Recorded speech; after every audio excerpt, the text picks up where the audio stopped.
আলাইকুম। আজকে দেশের নেতৃবৃন্দকে সঙ্গে নিয়ে জাতির যে গুরুত্বপূর্ণ দায়িত্ব পালন করতে আমরা এসেছি, আল্লাহ তার জন্য আমাদের জন্য রহমত বর্ষণ করছেন। আল্লাহর রহমত নিয়ে আমি এই ঘোষণাপত্র পাঠ করব। বিসমিল্লাহির রহমানির রহিম। যেহেতু উপনিবেশ বিরোধী লড়াইয়ের সুদীর্ঘকালের ধারাবাহিকতায় এই ভূখণ্ডের মানুষ দীর্ঘ 23 বছর পাকিস্তানের স্বৈর শাসকদের বঞ্চনা ও শোষণের বিরুদ্ধে রুখে দাঁড়িয়েছিল এবং নির্বিচার গণহত্যার বিরুদ্ধে গণপ্রতিরোধ করে 1971 সালে 26শে মার্চ স্বাধীনতা ঘোষণা করে রক্তক্ষয়ী মুক্তিযুদ্ধের মাধ্যমে জাতীয় মুক্তির লক্ষ্যে বাংলাদেশ রাষ্ট্র প্রতিষ্ঠা করেছিল। এবং যেহেতু বাংলাদেশের আপামর জনগণ দীর্ঘ আন্দোলন সংগ্রামের মধ্য দিয়ে এই ভূখণ্ডে স্বাধীনতার ঘোষণাপত্রে বিবৃত সাম্য, মানবিক মর্যাদা, সামাজিক সুবিচারের ভিত্তিতে উদার গণতান্ত্রিক রাষ্ট্র বিনির্মাণের আকাঙ্ক্ষাকে বাস্তবায়নের জন্য সর্বোচ্চ ত্যাগ স্বীকার করেছে। এবং যেহেতু স্বাধীন বাংলাদেশের 1972 সালের সংবিধান প্রণয়ন পদ্ধতি এর কাঠামোগত দুর্বলতা ও অপপ্রয়োগের ফলে স্বাধীনতা পরবর্তী আওয়ামী লীগ সরকার মুক্তিযুদ্ধের জনআকাঙ্ক্ষা পূরণে ব্যর্থ হয়েছিল এবং গণতন্ত্র ও রাষ্ট্রীয় প্রতিষ্ঠানগুলোর কার্যকারিতা ক্ষুণ্ণ করেছিল। এবং যেহেতু স্বাধীনতা পরবর্তী আওয়ামী লীগ সরকার স্বাধীনতার মূল মন্ত্র গণতান্ত্রিক শাসন ব্যবস্থার বিপরীতে বাকশাল নামে সাংবিধানিকভাবে একদলীয় শাসন ব্যবস্থা কায়েম করে এবং মত প্রকাশ ও বিচার বিভাগের স্বাধীনতা হরণ করে, যার প্রতিক্রিয়ায় 1975 সালের 7ই নভেম্বর দেশের সিপাহী জনতার ঐক্যবদ্ধ বিপ্লব সংগঠিত হয় এবং পরবর্তী সময়ে একদলীয় বাকশাল পদ্ধতির পরিবর্তে বহুদলীয় গণতন্ত্র, মত প্রকাশ ও বিচার বিভাগের স্বাধীনতা পুনঃপ্রবর্তনের পথ সুগম হয়। এবং যেহেতু 80-র দশকে সামরিক স্বৈর শাসনের বিরুদ্ধে দীর্ঘ 9 বছর ছাত্র জনতার অবিরাম সংগ্রামের মধ্য দিয়ে 1990 সালে গণ অভ্যুত্থান সংগঠিত হয় এবং 91 সনে পুনরায় সংসদীয় গণতান্ত্রিক শাসন ব্যবস্থা প্রবর্তন করা হয়। এবং যেহেতু দেশি বিদেশি চক্রান্তে সরকার পরিবর্তনের গণতান্ত্রিক প্রক্রিয়া ব্যাহত হওয়ায় 11-র মতো ষড়যন্ত্রমূলক ব্যবস্থার মাধ্যমে বাংলাদেশে শেখ হাসিনার একচ্ছত্র ক্ষমতা, আধিপত্য এবং ফ্যাসিবাদের পথ সুগম করা হয়। তুমি এত সরল কেন?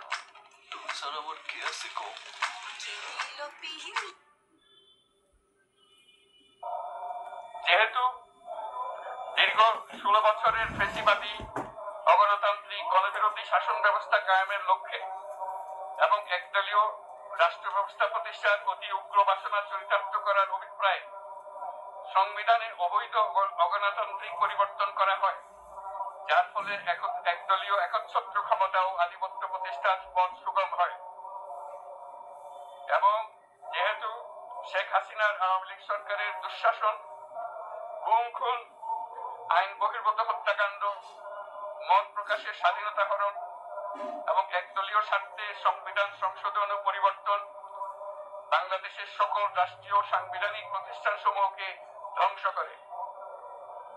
এবং যেহেতু হাসিনা সরকারের আমলে তারই নেতৃত্বে একটি চরম গণবিরোধী, একতান্ত্রিক ও মানবাধিকার হরণকারী শক্তি বাংলাদেশকে একটি ফ্যাসিবাদী, মাফিয়া এবং ব্যর্থ রাষ্ট্রের রূপ দিয়ে আন্তর্জাতিকভাবে বাংলাদেশের ভাবমূর্তি ক্ষুণ্ণ করে। এবং যেহেতু তথাকথিত উন্নয়নের নামে শেখ হাসিনার ফ্যাসিবাদী নেতৃত্বে সীমাহীন দুর্নীতি, ব্যাংক অর্থনৈতিক প্রতিষ্ঠানগুলিকে ধ্বংসের মধ্যে দিয়ে বিগত পতিত দুর্নীতিবাজ আওয়ামী লীগ সরকার বাংলাদেশ ও এর অমিত অর্থনৈতিক সম্ভাবনাকে বিপর্যস্ত করে তোলে এবং পরিবেশ, প্রাণ বৈচিত্র্য ও জলবায়ুকে বিপন্ন করে। এবং যেহেতু শেখ হাসিনার ফ্যাসিস্ট সরকারের বিরুদ্ধে রাজনৈতিক দল, ছাত্র শ্রমিক সংগঠন সহ সমাজের সর্বস্তরের জনগণ গত প্রায় 16 বছর যাবৎ নিরন্তর গণতান্ত্রিক সংগ্রাম করে জেল জুলুম, হামলা মামলা, গুম খুন ও বিচার বহির্ভূত হত্যাকাণ্ডের শিকার হয়। এবং যেহেতু বাংলাদেশে বিদেশি রাষ্ট্রের অন্যায় প্রভুত্ব, শোষণ ও খবরদারিত্বের বিরুদ্ধে এদেশের মানুষের ন্যায়সঙ্গত আন্দোলনকে বহিঃশক্তির দাবেদার আওয়ামী লীগ সরকার নিষ্ঠুর শক্তি প্রয়োগের মাধ্যমে দমন করে। এবং যেহেতু অবৈধভাবে ক্ষমতা অব্যাহত রাখতে আওয়ামী লীগ সরকার 3টি প্রহসনের নির্বাচনে এর জাতীয় সংসদ নির্বাচন এদেশের মানুষকে ভোটাধিকার ও প্রতিনিধিত্ব থেকে বঞ্চিত করে।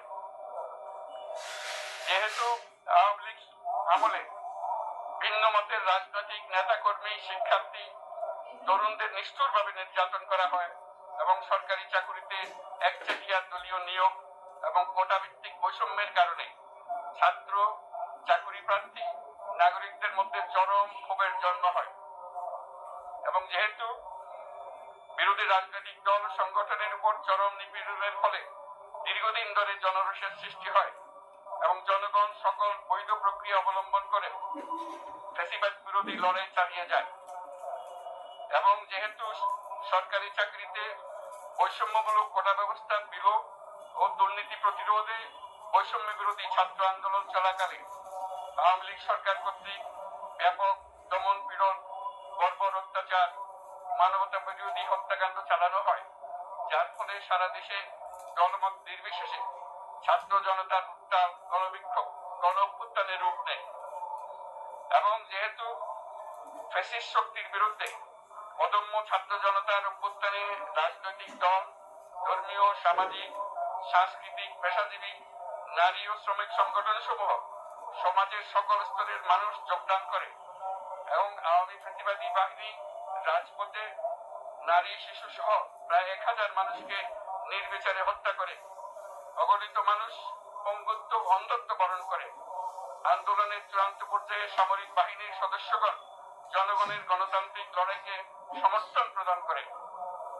এবং যেহেতু অবৈধ শেখ হাসিনা সরকার পতন, ফ্যাসিবাদী ব্যবস্থার বিলোপ এবং নতুন রাজনৈতিক বন্দোবস্তের লক্ষ্যে বৈষম্য বিরোধী ছাত্র আন্দোলনের ডাকে জনগণ অসহযোগ আন্দোলন শুরু করে।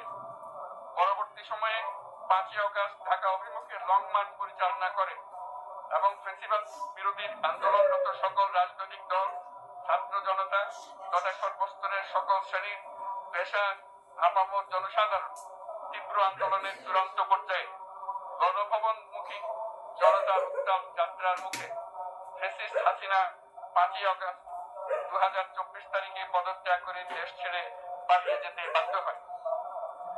এবং যেহেতু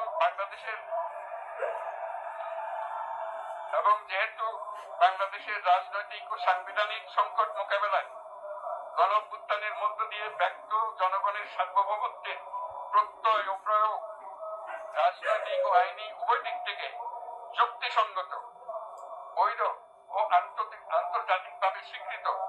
এবং যেহেতু জনগণের দাবি অনুযায়ী এরপর অবৈধ দ্বাদশ জাতীয় সংসদ ভেঙে দেওয়া হয় এবং সংবিধানের 106 অনুচ্ছেদ অনুসারে সুপ্রিম কোর্টের মতামতের আলোকে সাংবিধানিকভাবে ডক্টর মোহাম্মদ ইউনূসের নেতৃত্বে 8ই আগস্ট 2024 তারিখে একটি অন্তর্বর্তীকালীন সরকার গঠন করা হয়।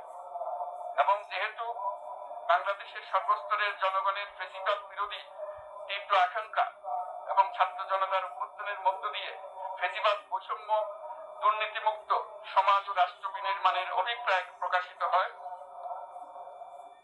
সেই হেতু বাংলাদেশের জনগণ সুশাসন ও সুষ্ঠু নির্বাচন, ফ্যাসিবাদী শাসনের পুনরাবৃত্তি রোধ, আইনের শাসন, অর্থনৈতিক ও সামাজিক ন্যায় বিচার নিশ্চিত করার লক্ষ্যে নিয়মতান্ত্রিক উপায়ে বিদ্যমান সংবিধান ও সকল রাষ্ট্রীয় সাংবিধানিক প্রতিষ্ঠানের গণতান্ত্রিক সংস্কার সাধনের অভিপ্রায় ব্যক্ত করে এবং সেহেতু বাংলাদেশের জনগণ বিগত 16 বছরের দীর্ঘ ফেসিবাদ বিরোধী আন্দোলন সংগ্রামকালে এবং 2024 সালের জুলাই গণঅভ্যুত্থানকালীন সময়ে ফ্যাসিস্ট আওয়ামী লীগ সরকার কর্তৃক সংগঠিত গুম-খুন, হত্যা, গণহত্যা, মানবাধিকার বিরোধী অপরাধ ও সকল ধরনের নির্যাতন, নিপীড়ন ও রাষ্ট্রীয় সম্পত্তি লুণ্ঠনের অপরাধ সমূহের দ্রুত উপযুক্ত বিচারের দৃঢ় অভিপ্রায় ব্যক্ত করছে।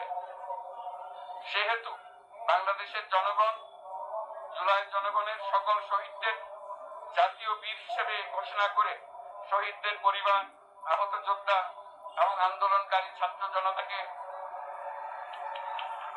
প্রয়োজনীয় সকল আইনি সুরক্ষা দেওয়ার অভিপ্রায় ব্যক্ত করেছে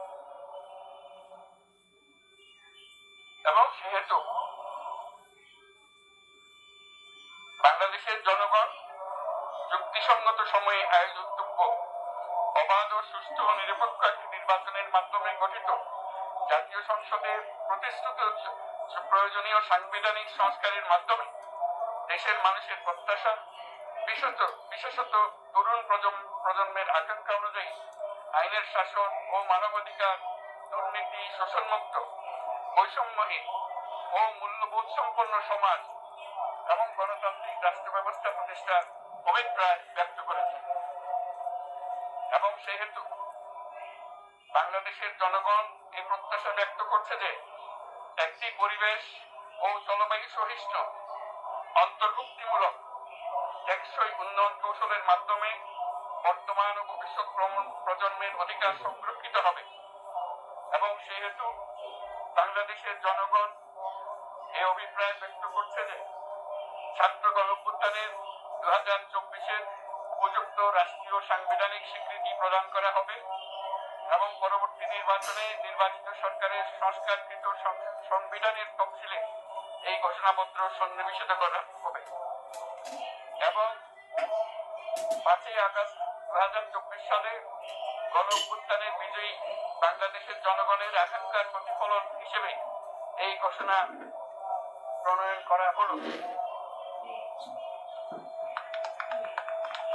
জাতির সার্বিক মঙ্গল কামনা করে আমি জুলাই ঘোষণাপত্র আপনাদের সবার সামনে উত্থাপন করলাম।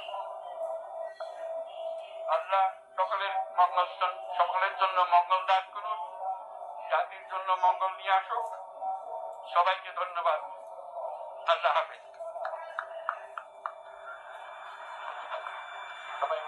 সম্মানিত সুধীবৃন্দ, ঐতিহাসিক জুলাই ঘোষণাপত্র পাঠ শেষ হলো। রাজনৈতিক নেতৃবৃন্দ সহ উপস্থিত সকলকে আন্তরিক ধন্যবাদ। মাননীয় প্রধান